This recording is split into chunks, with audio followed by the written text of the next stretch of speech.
What did people in the 1950s think the future would look like? And can I turn it into jewellery?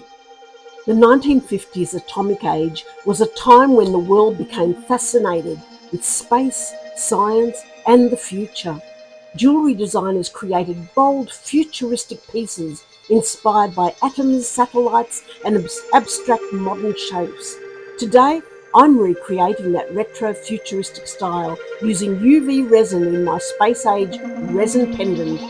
Later in the video, I'll explain exactly what you'll need to create this fun, funky pendant. But for now, stay with me and let's begin. Here I'm sanding the edges of my cut wire prior to shaping them. Now taking my jewellery pliers and twisting and bending the wires until I'm happy with the shape for my resin pendant. When I start, I have a little plan in my mind, but I do play and adapt it as I go along. This is where creative inspiration comes in. The mind wants to experiment, so there's a gentle flow and flexibility to the resin pendant I'm making, and a little excitement at not really knowing where it will end up. I'm cutting my high temperature tape, and I always place a couple of popsicle sticks on the ends to hold it flat while I'm working. So let's lay out the pieces now to prepare for the UV resin. There is a bit of fiddling here to find what will look appealing, and also ensuring that my embellishments have room when it's time to place them. So I do need to imagine how it will look while keeping the form practical too. Then there's the other factor, keeping the wires connected and touching, so when it comes time to pour my UV resin, the elements remain separate but unified, with no leakage. And the tape is very sticky, so it's hard to move the pieces once I lay them down. Firmly pressing down with a stick is important when we pour the UV resin. We don't want any leaks. Otherwise, we need to sand, which becomes another step. It's unnecessary if we're patient.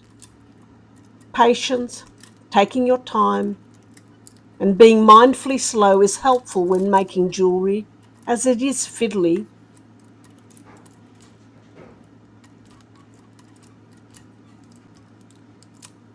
The more patience, the less chance of making a mess or ruining your piece. What's your experience? Do you have patience when resining?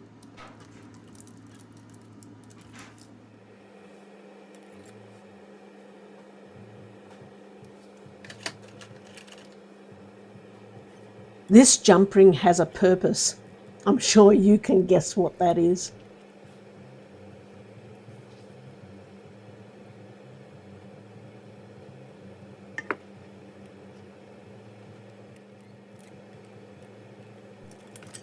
Can you see the connection with every piece? It's starting to take shape.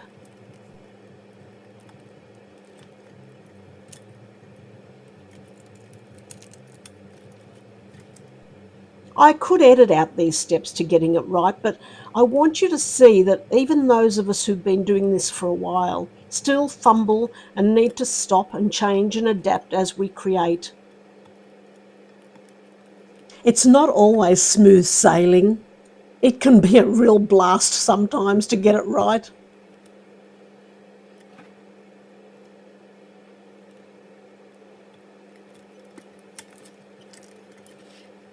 I'm taking my large jump ring now and placing it so I create a small space to loop the bail clasp later. I have the chameleon pearl powder, and I always keep a small container of isopropyl alcohol ready.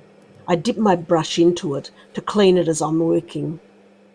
I think it also helps with bubbles in the UV resin as well. I'm dipping the brush and lightly coating the oval jump rings before pouring my UV resin. The other way is to pour a little UV resin into a container and colour it with the pearl powder before placing in the rings. Your choice.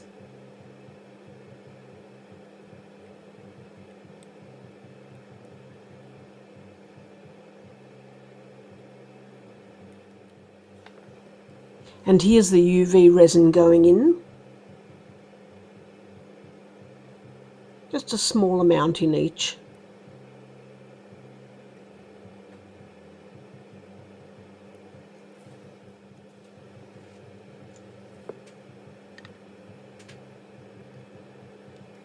And I clean as I go with my isopropyl alcohol. And now placing it under the UV light. And I also turn it over to cure the back. Let's place a couple of the oval rings into position, and we'll leave the others for later. I'm pouring just a little bit of UV resin, and with my brush I'm going to carefully spread it.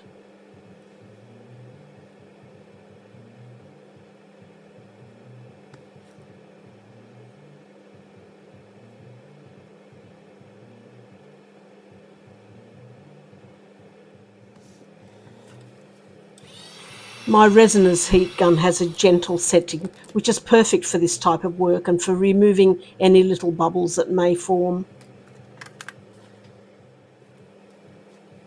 And continuing to fill the blank spaces with my UV resin.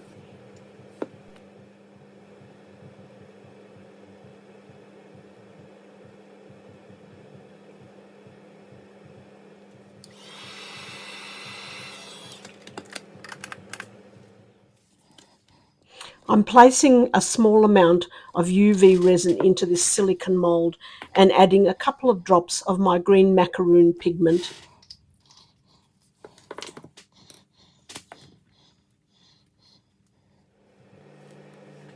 And now carefully placing the resin with the pigment colour into a couple of the other spaces.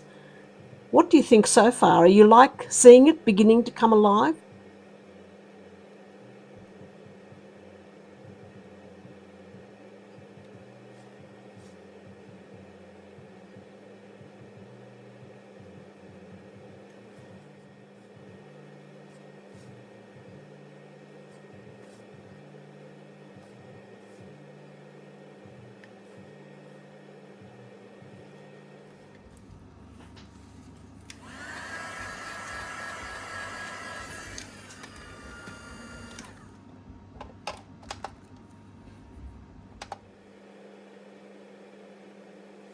And now some UV clear resin on the top.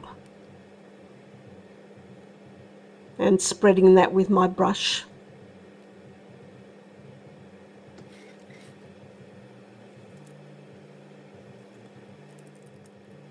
And adding the oval rings. They look quite good, don't they? And also the rhinestone. I place that inside the jump ring and it fits and really sets it off, looking more complete.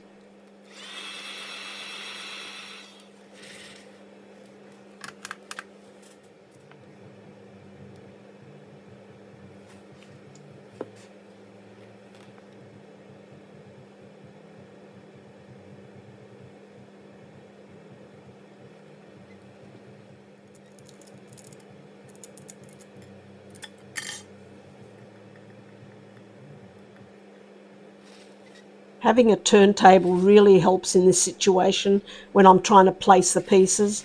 Otherwise I'm contorting myself to try and get the right angle. The turntable just makes life just that bit easier.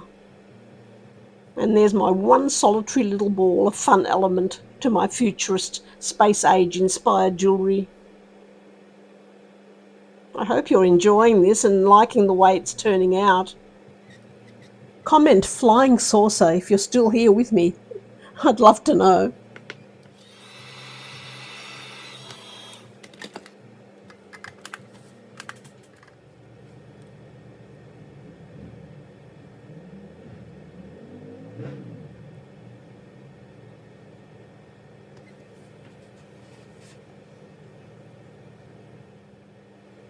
The hum you hear in the background is my air purifier. I always have it on when working in my studio. It really does help.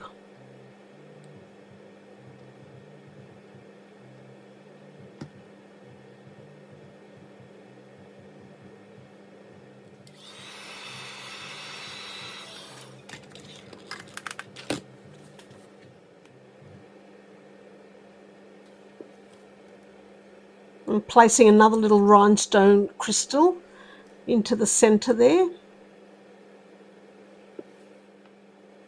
And a couple more to the sides.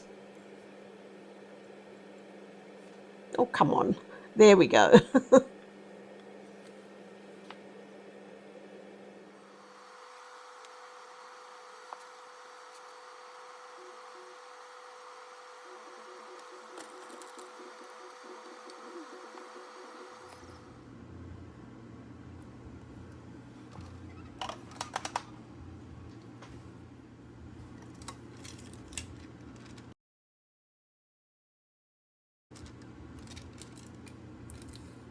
I'm taking it off the tape now and turning it over. I'm fussy about ensuring the back is up to standard. Just because we don't see it doesn't mean it doesn't deserve the same attention to detail. My mum used to say, make sure you sweep under the bed. Just because you can't see it doesn't mean the dust is not there. So I guess old habits die hard.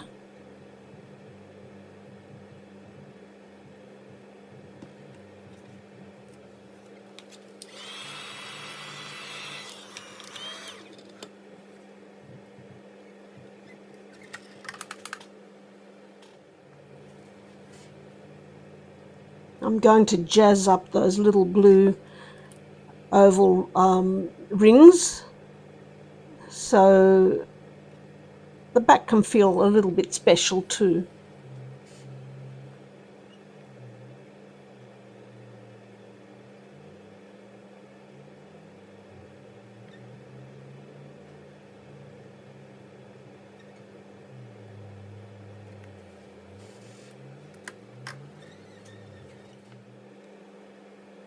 And to give it just a little bit more glamour, a couple of little crystals to finish it off.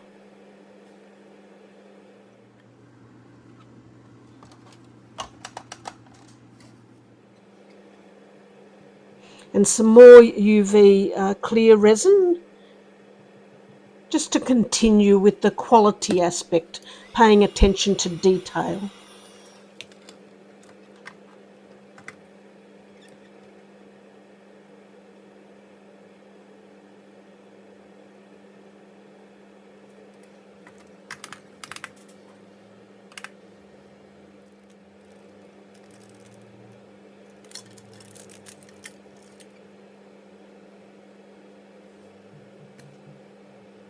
And I think it does deserve a couple more little crystals right at the ends of these bits of wire.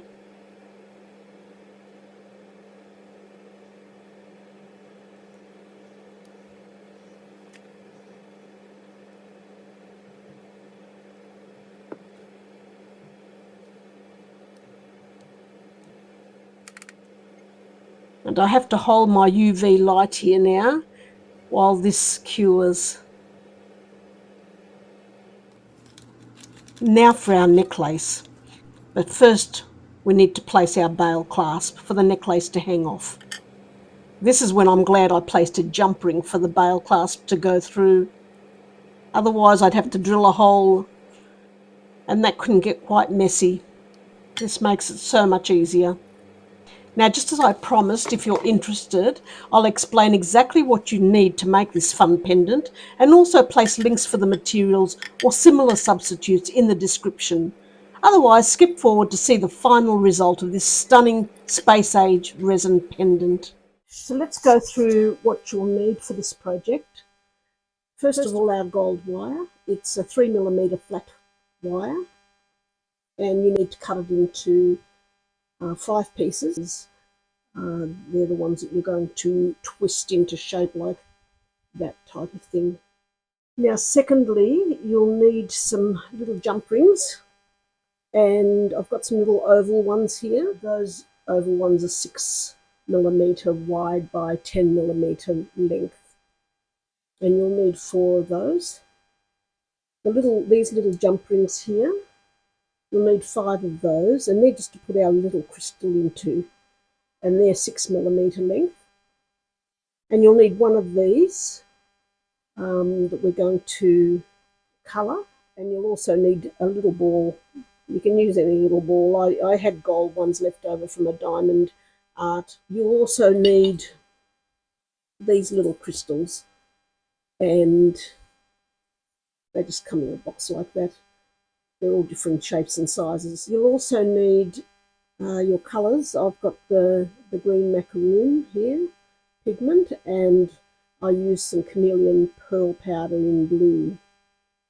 Now you can substitute something else for that, it doesn't really matter. You'll need your UV resin, of course, and the green tape, which I couldn't do jewellery without it. You put the piece on there and it stays firm, and press it down firmly so it doesn't leak, and you'll have success every time. The other things you'll need is just a little clasp. I've just got these little ones here, and a necklace, and these ones are just one I got from AliExpress. They're 60 centimetres long and they're flat.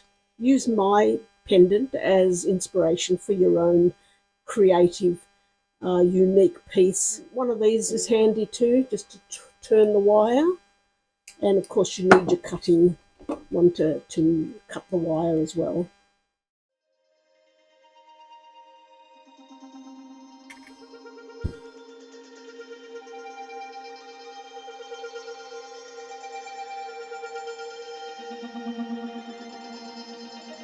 If you enjoyed watching this video, then click on the link and it'll take you to my historical series collection, and you can watch the first one I made, the Art Deco earrings.